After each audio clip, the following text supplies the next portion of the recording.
最早本周开打吗？美军拟定清除伊朗要员，乌军多线反击奏效，赫尔松夺回岛屿，顿涅茨克俄军后勤遭重创，黑海舰队再遭问责，而第3任舰队司令或被解职，无人机冲击持续发酵，多方向开打却难进一步，俄军攻势集体遇阻。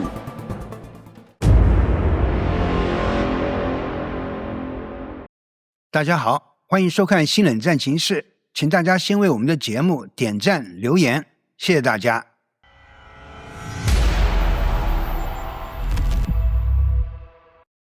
在美伊军事对峙持续升温的背景下，华盛顿正在迎来一个被认为条件相对成熟的战略窗口。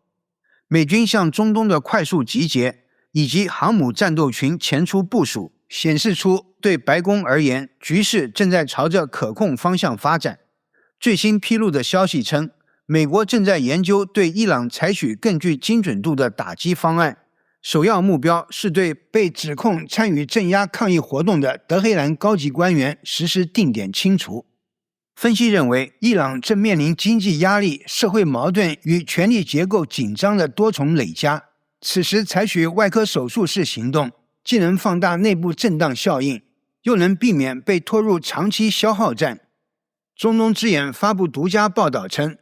白宫正在准备复制以色列的行动模式，对伊朗展开定点打击，首要目标是那些被指控惩处国内抗议者的伊朗高级官员，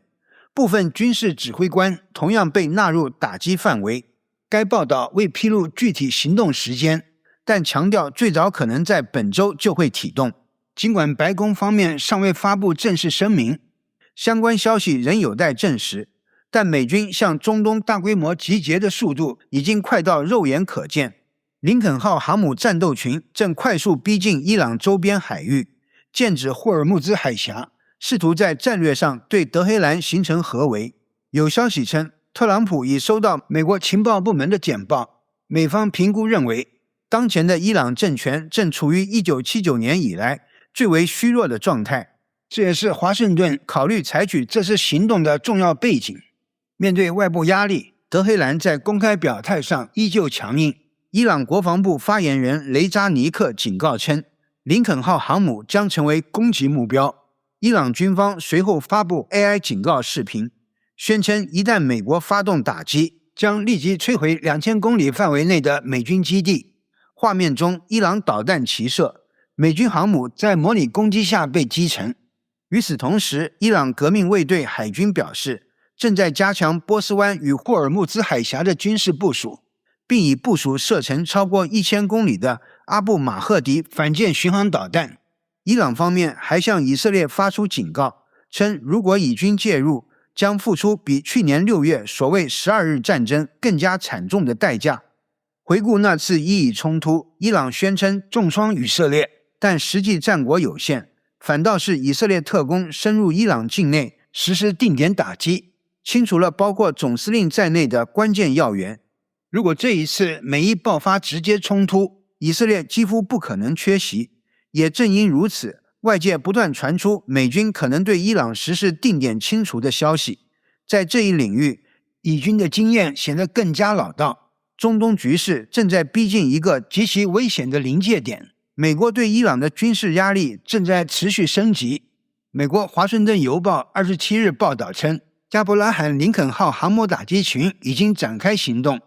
该打击群由3艘驱逐舰、小弗兰克·彼得森号、斯普鲁恩斯号和迈克尔·墨菲号以及数十架舰载战斗机组成，总兵力接近5000人。虽然相关舰艇目前距离伊朗仍有一定距离，短期内尚不具备直接发动打击的条件，但美军预计将在未来数日内进一步前推部署，可能进入阿曼湾或北阿拉伯海，明显加强对伊朗的军事威慑。与此同时，美军在空中力量上的征兵也在同步进行。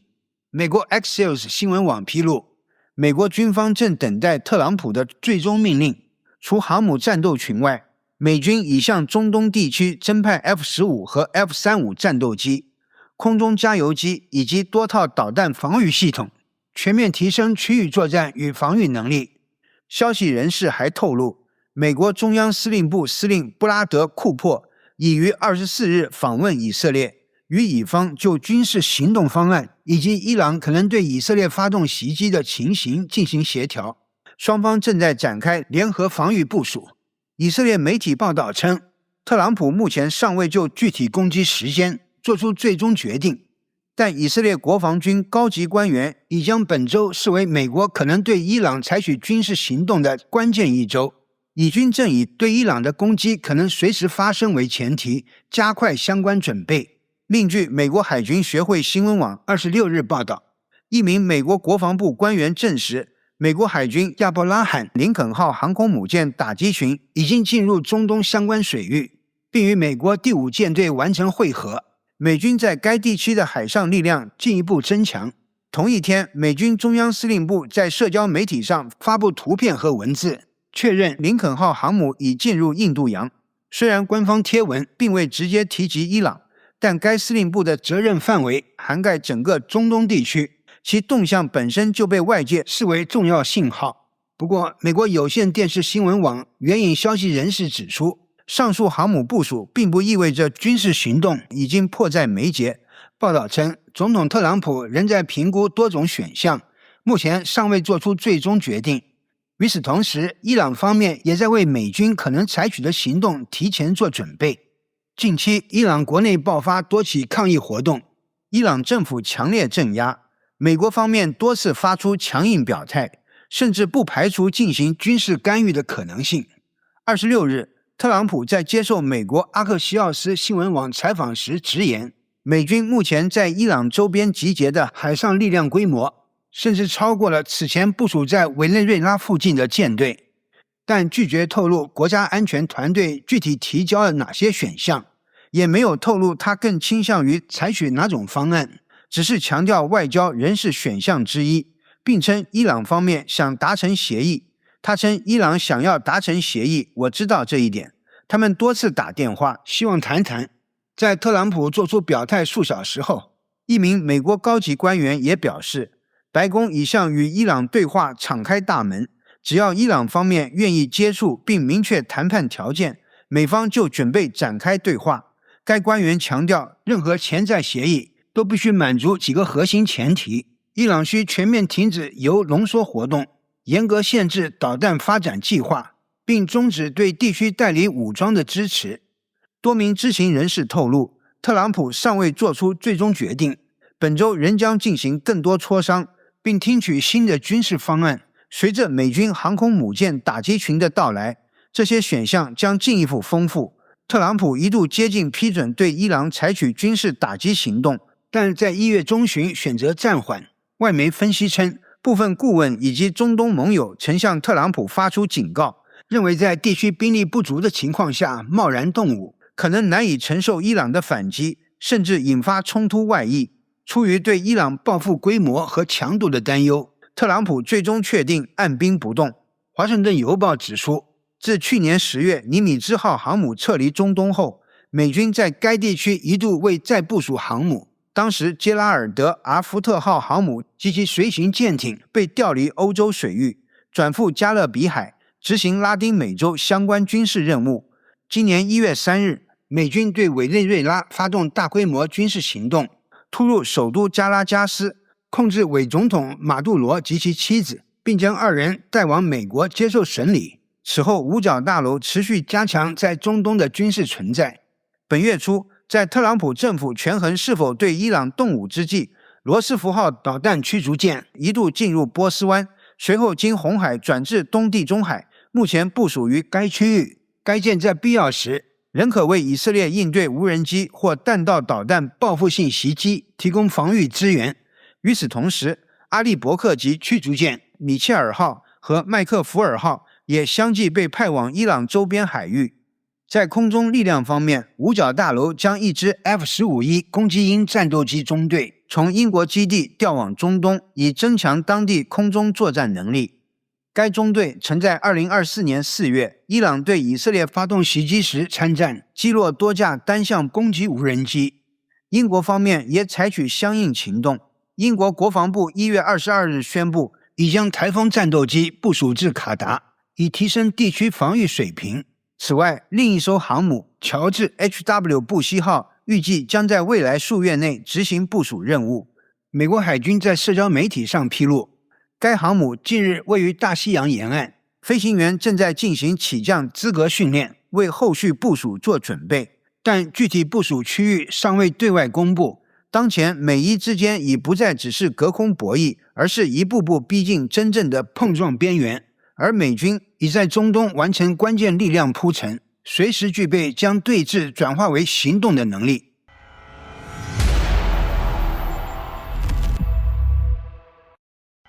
俄乌前线局势出现新变化，乌克兰方面宣布在南部赫尔松方向收复部分失地，迫使俄军从关键区域撤离。在乌东顿涅茨克地区，乌军则对俄军后勤体系实施了有力打击。据 RBC 新闻报道，当地时间1月26日前后，俄军已从赫尔松地区的奥列克西伊夫斯基港撤出。该区域此前曾是俄军据点，但在乌军持续反击后，相关阵地已不再发现俄军活动。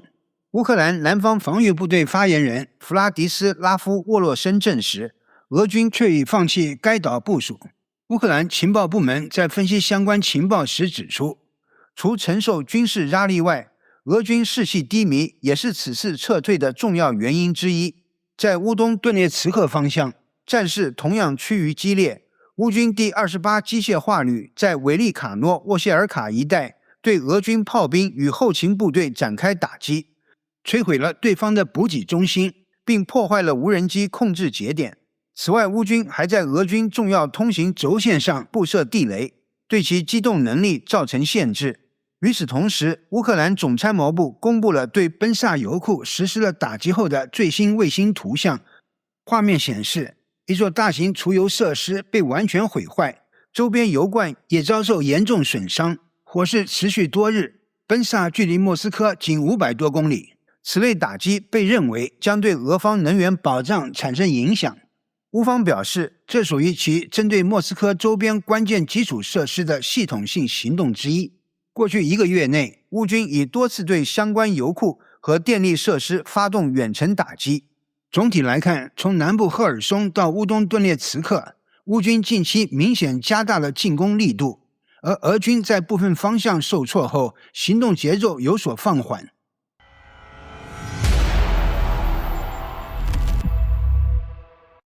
1月27日，乌克兰抵抗组织 H 披露消息称，因未能有效防御乌克兰无人机袭击，多次未能保护海军基地和舰艇安全，俄罗斯黑海舰队司令谢尔盖·平修克海军上将或将被解除职务。报道称，仅在过去半年内，乌克兰海军无人机就至少成功打击了黑海舰队的8处相关设施。多起事件中，俄方探测系统未能发挥作用，值班部队的反应时间甚至延迟了20至40分钟，暴露出严重防空与预警短板。消息人士称，平修克的第一副手海军中将阿赫梅罗夫被视为最有可能的接任人选。若解职成真，这将是全面战争爆发以来黑海舰队第3位被撤换的司令。回顾此前人事变动，2022年4月14日，乌克兰使用海王星导弹击沉黑海舰队旗舰莫斯科号，当时担任舰队司令的伊戈尔·奥西波夫海军上将，随后于同年8月被解职。其继任者维克托·索科洛夫海军上将在任期间又遭遇重创。2024年2月，乌克兰无人机击沉黑海舰队登陆舰凯撒·库尼科夫号，索科洛夫不久后被撤职，并有未经证实的说法称，他可能已于2023年在克里米亚塞瓦斯托波尔的黑海舰队总部遭风暴一型导弹袭击身亡。2024年4月，谢尔盖·平修克被任命为黑海舰队司令。彼时，黑海舰队已被迫从克里米亚大规模转移至新希罗斯克港。平修克试图通过收窄港口入口、加强防护来提升舰艇生存能力，但效果并不理想。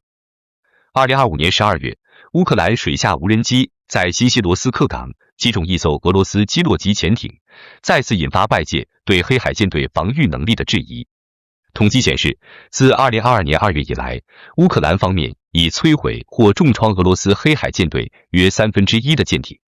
到2024年春季，西方与乌克兰方面普遍评估认为，俄黑海舰队已基本丧失系统性作战能力。如今，随着新一轮人事调整传闻浮出水面，这支舰队不仅活动范围被压缩至黑海本身，连象征性的最高指挥岗位也面临更替。全面战争持续至今，黑海舰队的人事震荡已成为俄军困境的一个缩影。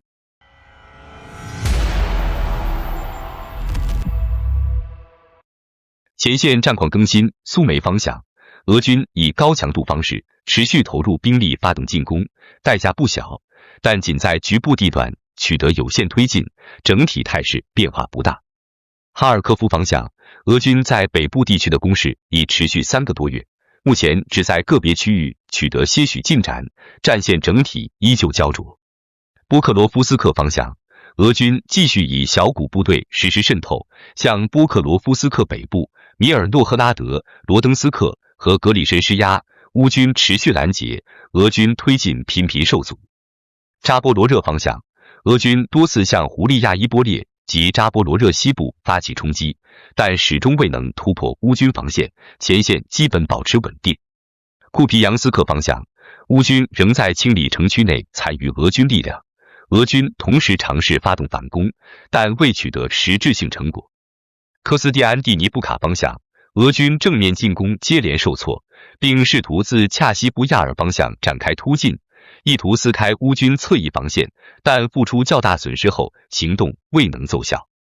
赫尔松方向，俄军已放弃奥列克西岛并完成撤离，将部分兵力转移至扎波罗热州奥里西夫方向进行重组。目前该区域内双方推进均十分困难，战线呈现僵持状态。此外，在博罗瓦、斯拉维扬斯克、辛巴甫洛夫卡、奥列克桑德里夫卡等多个方向，俄军攻势仍在持续，但尚未取得明显突破。其他消息，1月26日，欧盟理事会正式通过全面停止进口俄罗斯能源的计划。根据已获批准的方案，欧盟将自2027年1月1日起全面停止进口俄罗斯液化天然气，并于2027年9月30日前终止通过管道输送的俄罗斯天然气。此外，欧盟还计划在2027年底前彻底停止进口俄罗斯石油及相关石油产品。该计划遭到匈牙利和斯洛伐克的强烈反对，两国已表示将就此向欧盟法院提起诉讼。不过，放弃俄罗斯能源已成为欧洲内部的主流共识。欧盟方面强调，不会在能源安全问题上重蹈覆辙，俄罗斯未来将基本失去欧洲这一关键能源市场。同样在1月26日，德国外长瓦德富尔表示，欧盟正着手制定针对俄罗斯的第20轮制裁方案，重点将放在能源领域和所谓影子船队上。瓦德富尔指出，新制裁的核心目标是进一步压缩俄罗斯能源收入来源，瓦解其规避制裁的运输体系，并堵住相关漏洞。他同时强调，制裁措施还将针对俄罗斯在海上、空中以及网络空间构成的混合威胁，并加强对欧洲关键基础设施的防护能力。此外，1月26日，俄罗斯军队开始从叙利亚东北部的卡米什利机场撤离。随着土耳其深度介入地区事务，俄罗斯在叙利亚的军事存在正走向终结，全面撤出已成为大势所趋。这也意味着俄罗斯正在失去通往中东和非洲的重要战略中转节点，其在相关地区的投射能力和影响力将进一步收缩。与此同时，连接亚洲与欧洲、经由亚美尼亚和亚塞拜然的 TRIP 走廊项目正式启动建设。该项目将由亚美尼亚与美国投资方成立的合资公司负责运营，并在未来49年内掌控通道运行。随着这一通道落地，俄罗斯在高加索地区的战略存在再次被边缘化。在2022年之前，俄罗斯仍被视为全球举足轻重的大国之一，而乌克兰战争爆发后，其在军事、地缘政治和国际影响力层面不断失分。如今，从中东到高加索，俄罗斯正在为这场战争付出愈发沉重的长期代价。好的，感谢您一口气看到最后了。这是对我们最大的鼓励和支持。要看最全面、最及时准确的战场热点报道更新，就请每日锁定新冷战情势。如果您喜欢我们的节目，也请您点赞、留言、订阅，把视频分享出去，让更多的人看到这个节目。想要赞助我们的朋友，可以打开超级感谢打赏赞助，